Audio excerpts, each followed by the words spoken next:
پاکستان کے مشہور و معروف ایٹمی سائنسدان ڈاکٹر عبدالقدیر خان خالق حقیقی سے جا ملے۔ محسن پاکستان کی نماز جنازہ آج فیصل مسجد اسلام آباد میں ادا کی جائے گی، کیونکہ انہوں نے وصیت کی تھی ان کے سفر آخرت سے قبل نماز جنازہ اسلام آباد کی فیصل مسجد میں پڑھائی جائے۔ بتایا گیا ہے کہ ڈاکٹر عبدالقدیر خان کو پھیپھڑوں کا عارضہ لاحق تھا۔ آج شدید تکلیف کے باعث انہیں صبح 6 بجے کے قریب KRL ہسپتال لایا گیا، جہاں ڈاکٹروں نے ایٹمی سائنسدان کو بچانے کی پوری کوشش کی، تاہم وہ جانبر نہ ہو سکے اور صبح 7:04 پر ان کا انتقال ہو گیا۔ پاکستانی ایٹم بم کے خالق ڈاکٹر عبدالقدیر خان ہندوستان کے شہر بھوپال میں 1936 میں پیدا ہوئے۔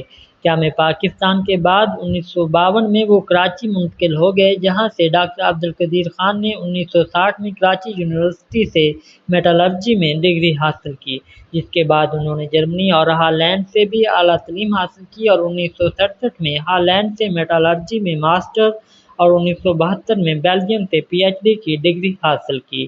بیلجیم کی یونیورسٹی آف لیون میں پڑھنے کے بعد 1976 میں واپس پاکستان لوٹ آئے۔ پاکستان کے سابق وزیر اعظم ذوالفقار علی بھٹو کی دعوت پر انجینئرنگ ریسرچ لیبارٹریز کے پاکستانی ایٹمی پروگرام میں حصہ لیا۔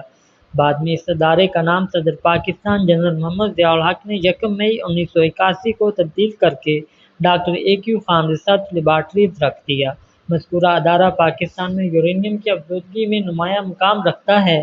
عبدالقدیر خان وہ مایہ ناز سائنسدان ہیں جنہوں نے 8 سال کے انتہائی قلیل عرصہ میں انتھک محنت اور لگن کے ساتھ ایٹمی پلانٹ نصب کرکے دنیا کے نامور نوبل انعام یافتہ سائنسدانوں کو حیرت میں ڈال دیا۔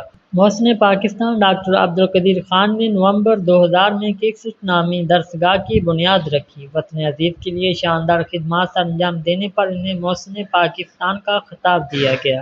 اس کے علاوہ ایٹمی سائنسدان ڈاکٹر عبدالقدیر خان پہلے پاکستانی ہیں جنہیں 3 صدارتی ایوارڈ سے بھی نوازا گیا۔ انہیں 2 بار نشان امتیاز بھی دیا گیا۔ اس کے علاوہ ڈاکٹر عبدالقدیر خان کو ہلال امتیاز سے بھی نوازا گیا۔